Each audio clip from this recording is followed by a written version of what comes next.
chaos of crisis to the stage of history, the social media star turned president of a divided nation, a leader who dared to challenge the system and rewrite Argentina's future, the man who created a following from voicing his unwavering principles of freedom. America Business Forum presents Javier Milei.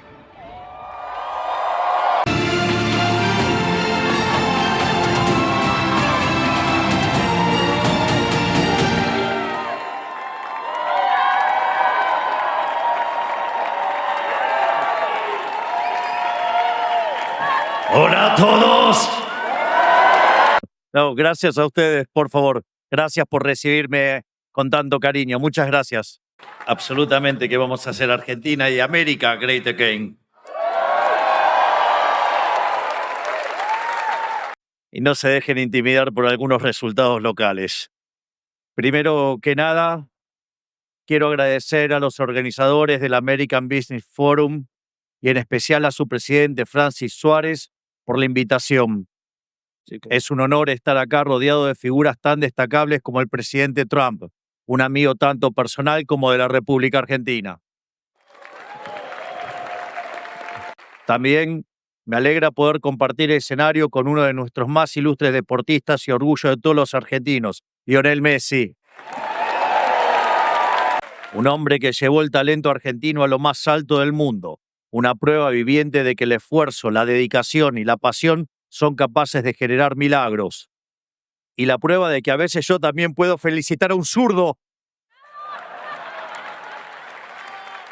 Quiero aprovechar este foro de empresarios, líderes, deportistas y pensadores para volver sobre una cuestión que informa toda nuestra gestión en Argentina. Por demasiado tiempo nos acostumbramos a escuchar de parte de políticos e intelectuales que el capitalismo era una suerte de mal necesario con el que tenemos que convivir en nuestras sociedades. Por supuesto, también existen quienes militan abiertamente el comunismo y la economía planificada, pero son los menos y están en el margen de nuestros sistemas políticos. Pero la posición a la que quiero referirme está mucho más extendida en Occidente. Hablo de la crítica al libre mercado para justificar la intervención estatal. Esta es más normal y popular. Ha ganado cientos de elecciones legítimas a lo largo del último siglo en el continente americano y europeo, y por eso mismo es aún más nociva. Para no aburrirlos, voy a resumir un argumento. Ellos conceden que el capitalismo es la única forma que encontramos de asegurar crecimiento económico, pero sostienen que dicho crecimiento impacta de forma muy desigual en la sociedad y también, por su propia dinámica, tiende a estancarse. Por eso, según dicen, necesitaríamos que el Estado intervenga activamente en el mercado. El Estado, según ellos, debe meterse ahí para asegurar la igualdad entre los ciudadanos y evitar que surjan monopolios o fallas de mercado. El libre mercado, según ellos, no es óptimo para garantizar el crecimiento y termina impidiendo el bienestar general para favorecer a unos pocos, en detrimento de las grandes mayorías. El argumento establece que se necesita un crecimiento con justicia social y el Estado tiene que tener un rol activo en la vida económica para asegurarlo. Según esta visión, de nada valen todos los mieles del crecimiento sin que el Estado las redistribuya. En otras palabras, el capitalismo es solo un mal necesario, que siempre tiene que estar atado a la beneficencia estatal. Creo que todos aquí sabemos a dónde conducen estas ideas tan extendidas. Valiéndose de ellas, el Estado se expande más y más y más año tras año, metiéndose no solo en las actividades propias del quehacer económico, sino también en la vida de los individuos hasta que no queda nada por fuera de él. Siempre surge una nueva justificación para que los funcionarios públicos extiendan sus garras insaciables sobre la sociedad civil, bajo la excusa de engrandecer a una nación y hacer el bien a sus ciudadanos. Se engrandece el Estado como si significara lo mismo. Y esto sucede hasta que llegamos al mismo destino que los que tienen al menos la honestidad intelectual de decir que odian al capitalismo, el control total del Estado sobre la economía y la vida de las personas, o sea, el comunismo. Tomemos por caso el ejemplo de Cuba, donde Fidel Castro llegó prometiendo justicia social, democracia y una economía planificada, y falleció después de más de 50 años de gobierno dictatorial, gritando comunismo o muerte. Por demasiado tiempo la respuesta procapitalista a este desafío del Estado fue reclamar el milagro económico que significó para el mundo el capitalismo de libre empresa. Porque es cierto, los datos no mienten y están de nuestro lado. Es decir, gracias a la economía de mercado, una innumerable cantidad de gente salió de la pobreza extrema y posibilitó una cantidad innumerable de maravillas tecnológicas y científicas. Pero esto no alcanza, porque un argumento moral no puede responderse nunca con un argumento fáctico, no puede nunca concluirse el debe ser. Y por eso, este argumento de izquierda ha ganado en la lucha por las ideas. Por eso en Occidente nos encontramos cada día más cerca de ese comunismo que antes mirábamos con horror del otro lado de la cortina de hierro. Por eso, si concedemos que el capitalismo es un mal necesario, ya habremos perdido. Aunque ganemos momentáneamente, tarde o temprano volverán, porque ellos seguirán siendo los dueños de la vara que determina el bien y el mal, y dirán qué es justo y qué no lo es. No podemos volver a cometer ese error. Eso, hoy vengo a decirles que el capitalismo no es mal alguno, sino que es la forma que toma la verdadera justicia en este mundo, porque es la consecuencia natural de la dignidad y la libertad del hombre, al cual le pertenece el fruto de su trabajo. No tenemos en esta vida muchos derechos naturales más allá del derecho a ser dueños del sudor de nuestra frente, que no es más que el derecho a ser dueños y disponer libremente de nuestro tiempo de vida, ya sea para usarlo para nosotros mismos o venderlos a otros como fuerza de trabajo. Es eso lo que nos hace a todos hombres libres y nos diferencia de los esclavos, institución nefasta abolida precisamente por las sociedades libres antes que ninguna otra. De esta libertad se deriva el derecho a la propiedad privada y a la discreción para disponer de ella dentro de los márgenes de la ley común. La inversión, el ahorro, el consumo, solo son fenómenos que emergen de esta simple verdad. Aviso que los controles de renta es un ataque al derecho de propiedad, afecta al sistema de precios, afecta al funcionamiento del sistema y termina destruyendo todo a su paso. Cuando el Estado y los intelectuales le ponen a este derecho natural el nombre de capitalismo para vilipendiarlo y justificar la intervención del Estado, no solo están destruyendo el crecimiento para encontrar sus supuestos óptimos económicos, sino que también están violando el más básico de los derechos naturales. Cuando el Estado se vuelca de esta forma tan violenta sobre los derechos de los individuos, no hace otra cosa que querer reducirlos a esclavos, es decir, se ponen en guerra contra ellos. El capitalismo y la propiedad privada no son males necesarios, no son males. Son la base indiscutida de nuestra civilización y de nuestra misión sagrada restituirlo como piedras fundamentales de nuestras sociedades.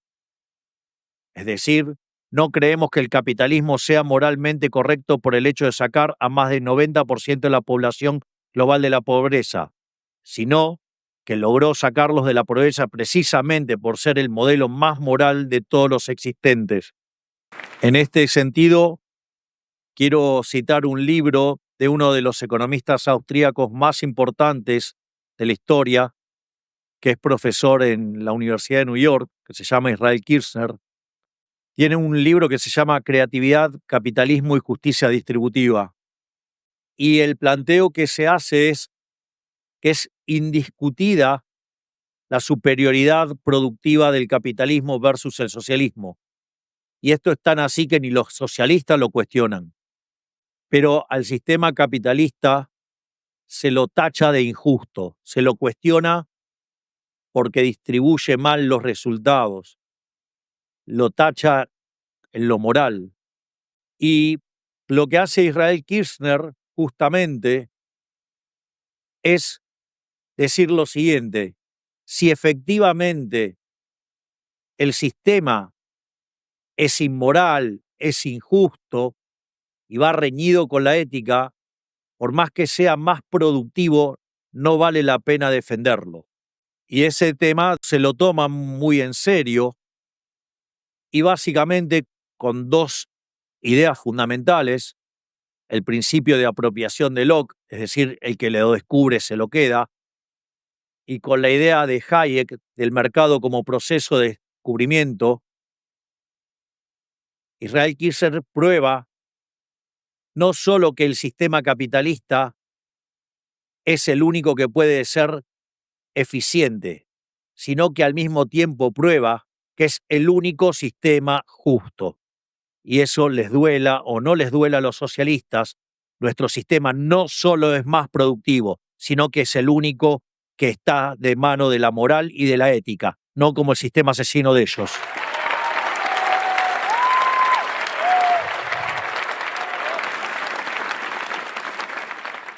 Por lo tanto, sin el capitalismo estaremos condenados a las miserias de las sociedades planificadas, que no son otra cosa que sociedades esclavistas con mucho mejor marketing.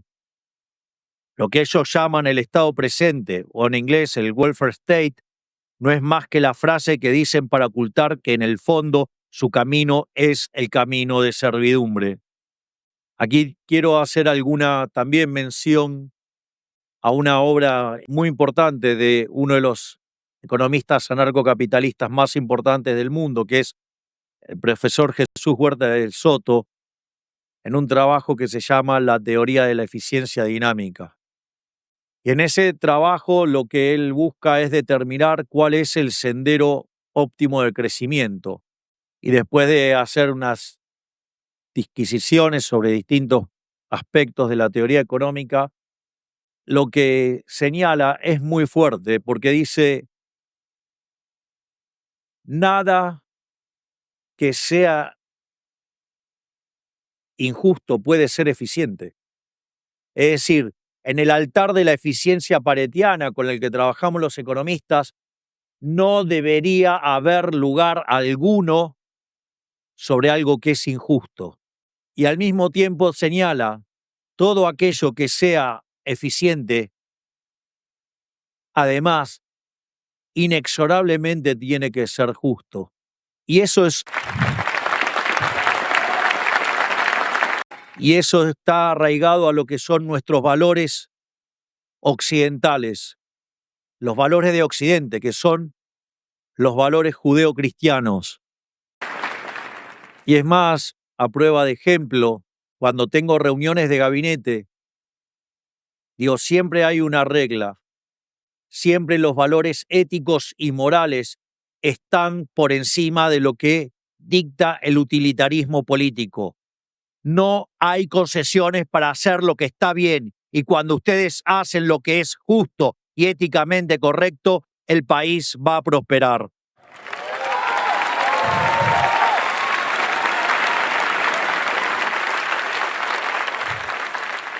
En este sentido, sepan que mi misión en Argentina no es otra cosa que devolvernos a este sentido común olvidado por una clase política encandilada de poder, acostumbrada a atribuirse y apropiarse de los logros y el esfuerzo de sus ciudadanos libres. Pasando estrictamente a lo que es Argentina, como todos bien saben, mi partido viene de una victoria histórica en las elecciones legislativas.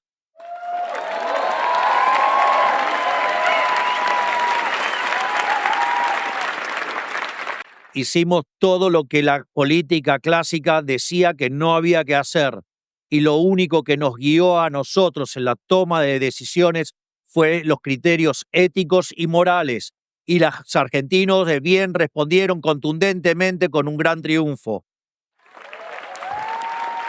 Ganamos ampliamente en votos a nivel nacional e incluso llegamos a remontar una diferencia de más de 14 puntos en la provincia de Buenos Aires, que concentra un tercio de la población del país.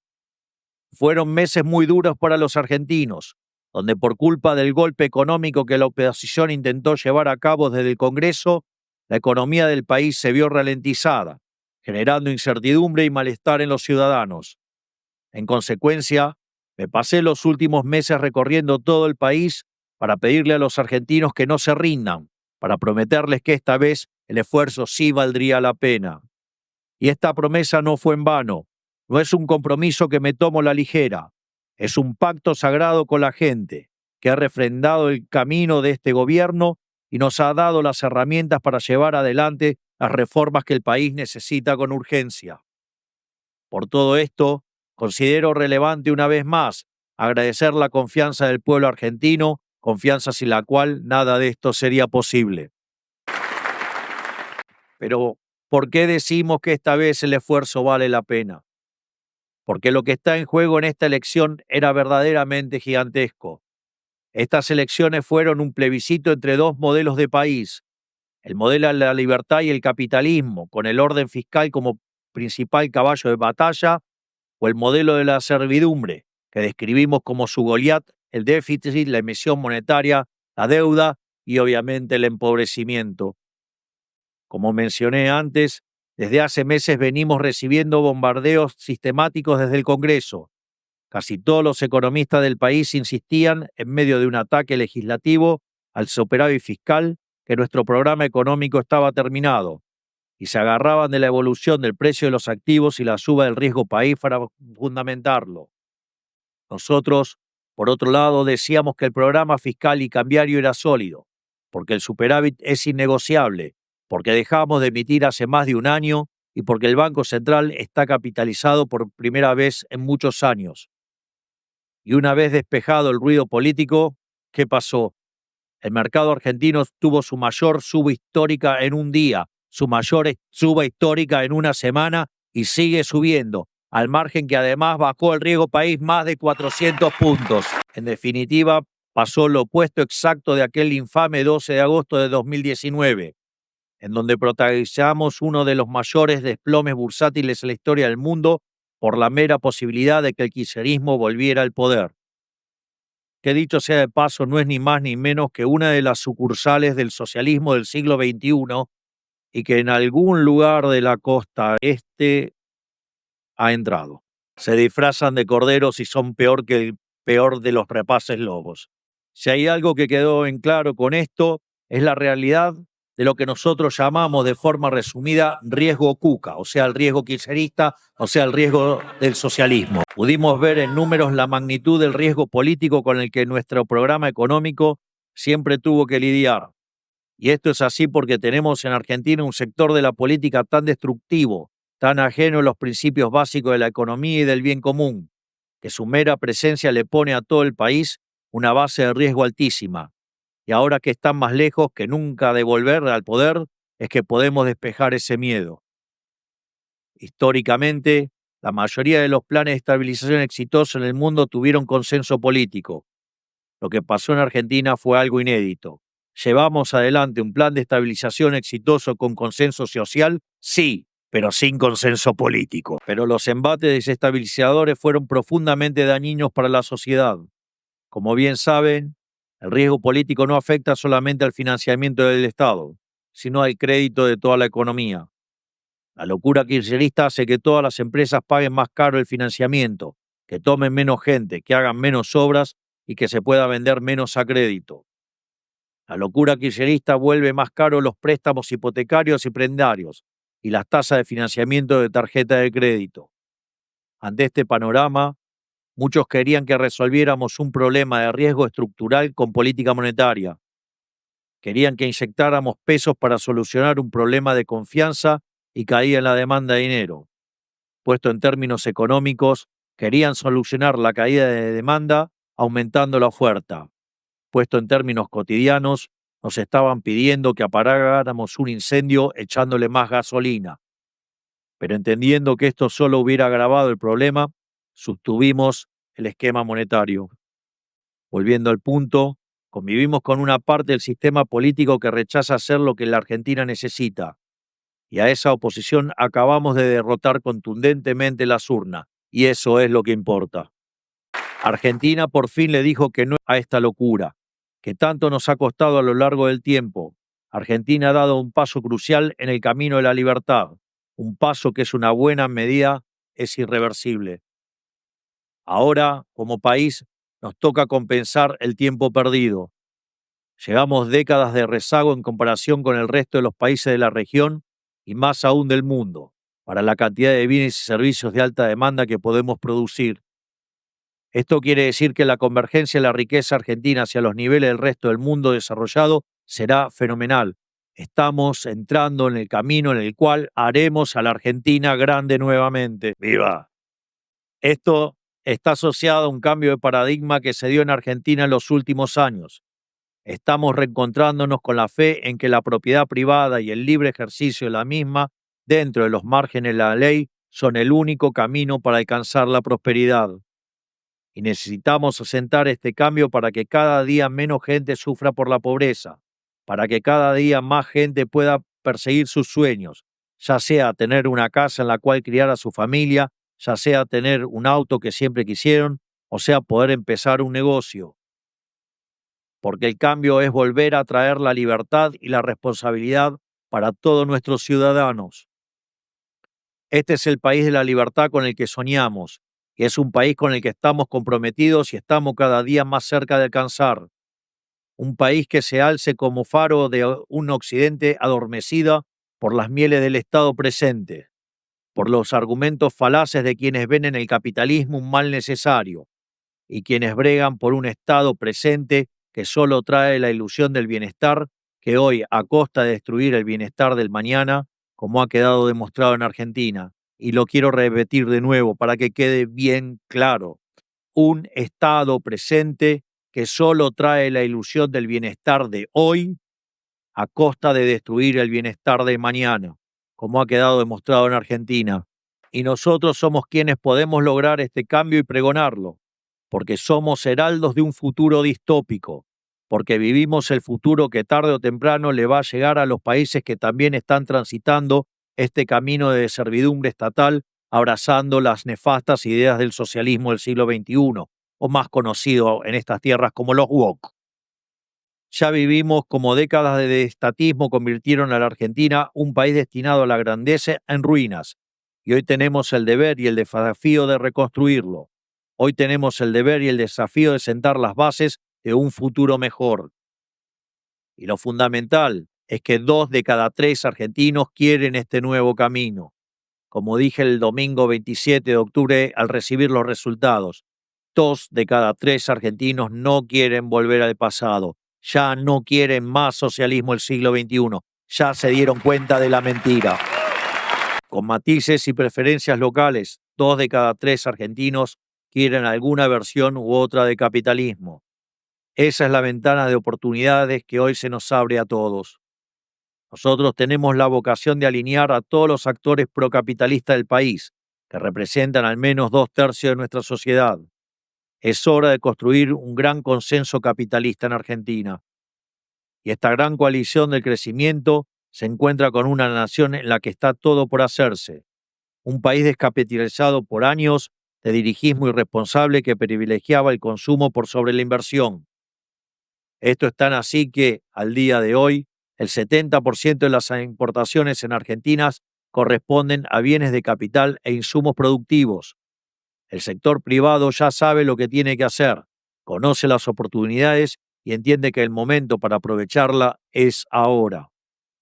Fruto de la capitalización que recién estamos comenzando a ver y que se irá acrecentando con los años, Argentina explotará recursos y hará crecer industrias hoy subdesarrolladas. Por poner algunos ejemplos, tenemos prácticamente la misma cantidad de cabeza de ganado que hace 30 años.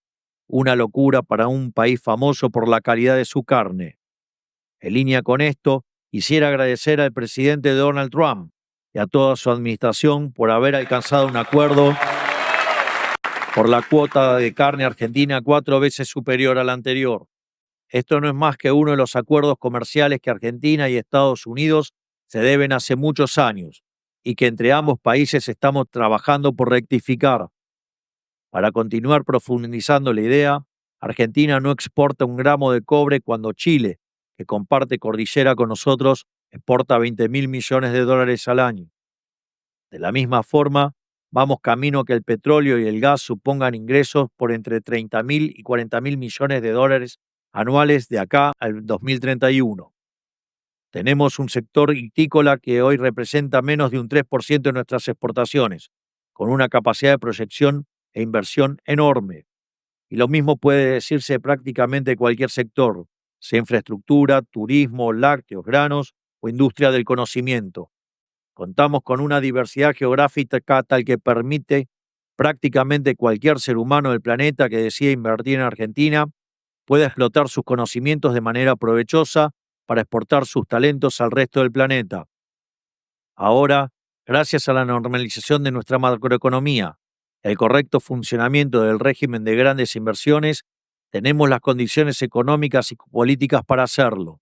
Y a eso se le suma por primera vez que tenemos los incentivos correctos para hacerlo. No por nada, ya hemos tenido anuncios por más de $100.000 millones en el último año, de los cuales más de 50.000 ya se encuentran en distintas instancias de aprobación. Por eso, debemos seguir avanzando en este sendero en este sentido. Sepan que a partir de diciembre tendremos el Congreso más reformista de la historia argentina. Y esto no solo porque nuestro espacio ya cuenta con el tercio necesario para sostener nuestros decretos y vetos, sino porque además, junto con el resto de los miembros económicamente racionales del Congreso, que por suerte cada vez son más, construiremos las mayorías políticas que hacen falta para aprobar las reformas que Argentina necesita. En este sentido, hablamos de una modernización laboral para actualizar las condiciones bajo las cuales se genera empleo en Argentina, acomodándolas a estándares internacionales, para poder aumentar la cantidad de trabajadores pertenecientes al sistema formal. Hablamos de profundizar el camino de la desregulación y la baja de impuestos, para seguir reduciendo el gran costo argentino, para que cada vez más y más empresas puedan ser rentables en Argentina, potenciando nuestra capacidad productiva a niveles insospechados. Hablamos de reformar las leyes penales para que el crimen sea perseguido y castigado, porque no existe crecimiento económico sin la defensa de la vida, la propiedad, que no es otra cosa que el fruto del trabajo de cada uno. En Argentina, el que las hace, las paga. En Argentina no hay monto mínimo de robo que se perdona. Se los condena a todos los robos. Sin ir más lejos, muchos recordarán la historia de Sodoma.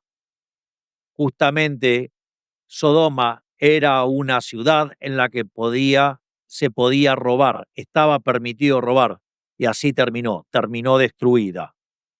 En este sentido, hablamos de reformar las leyes penales para que el crimen sea perseguido y castigado, porque no existe crecimiento económico sin la defensa del derecho a la vida y la propiedad privada, como decía recién. Estas reformas nos permitirán grabar en piedra este camino y permitirán que todos los argentinos puedan crecer con la certeza de que el esfuerzo y el trabajo duro valen la pena, que la calidad de la vida mejora año a año, que sus hijos tendrán una vida que ellos no pudieron siquiera imaginar. Porque a fin de cuentas la Argentina del futuro, con todas sus bondades bien aprovechadas, es inimaginable para cualquiera de nosotros. Y en este sentido quiero invitarlos a formar parte del futuro que estamos construyendo. Quiero invitarlos a que inviertan en este país y demuestren el poder y la superioridad moral del capitalismo, que sean parte de la redención que el pueblo argentino necesita y que servirá de ejemplo para el resto del mundo. Por todo esto, quiero darles las gracias por escucharme. Que Dios bendiga a América, que la fuerza del cielo nos acompañen y ¡viva la libertad, carajo! ¡Viva la libertad, carajo! ¡Viva la libertad, carajo!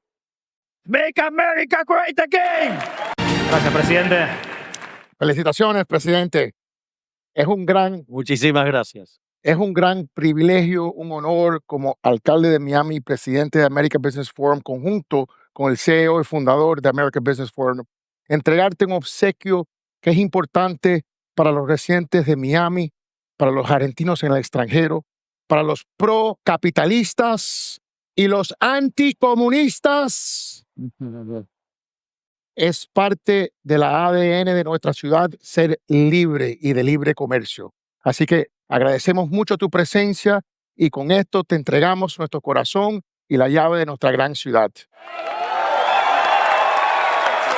Pues nada, presidente, gracias a ti. Gracias por venir y honrarnos con su presencia. Gracias, presidente.